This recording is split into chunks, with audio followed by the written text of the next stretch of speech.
ஏசப்பா காலத்தில் ஒரு நாள் சர்ச்சில் இயேசுவே வாலண்டியராக எந்திரிச்சு பைபிளில் ஏசாயாவில் உள்ள வசனங்களை வாசிச்சுட்டு, உங்கள் காதுகள் கேட்க இன்றைய தினம் இந்த வசனம் நிறைவேறியதுன்னு சாஃப்டா ஆசீர்வாதமா கிருபையாய் பேசின உடனே எல்லாரும் ஆச்சரியப்பட்டு புகழ்ந்து, யோசேப்பின் குமாரனுக்கு இவ்வளோ ஞானமான புகழ்ந்தா அதே வாய் ஏசப்பா அவங்களுடைய இதய கடினத்தையும் அவிசுவாசத்தையும் குறித்து சுட்டிக்காட்டி கடிந்து கொண்டு பேசினப்போ என்ன செஞ்சாங்க தெரியுமா?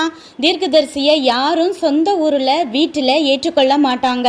இஸ்ரேல் தேசத்தில் எவ்வளவோ விதவைகள் இருந்தும் எலியாவை சரப்தா ஊரில் உள்ள விதவைக்கிட்ட போகவே தேவன் சொன்னார். எவ்வளவோ தூரம் பயணம் செய்த சீரிய தேசத்து நாகமான் எலிசா சொன்னபடி 7 தடவை யோர்தானில் முங்கி அற்புதம் பெற்றான்.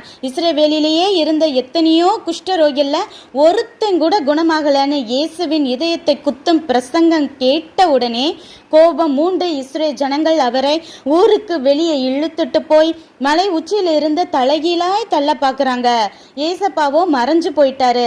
பாத்தீங்களா, தேவனே பரலோகத்துல இருந்து இறங்கி வந்து அட்வைஸ் பண்ணாலும் அவரையே கொல்ல பாக்குற உலகம் இது. அப்போ நாம சொன்னா கேட்பாங்களா? ஏண்டா ஆலோசனை சொன்னோன்னு நினைக்கிற அளவுக்கு கிண்டல் கேலி பண்ணி மட்டம் தட்டி பேசி நம்ம கேரக்டரையே மோசமா பேசி நம்மளையும் உச்சியிலிருந்து கீழே தள்ளி விட்டுருவாங்க. இன்னைக்கு நீங்க உயரத்தில் இருப்பதால் கடிந்து கொள்ளுறவங்க எல்லாரையும் ஈஸியா கீழே தள்ளி விட்டுலாம்.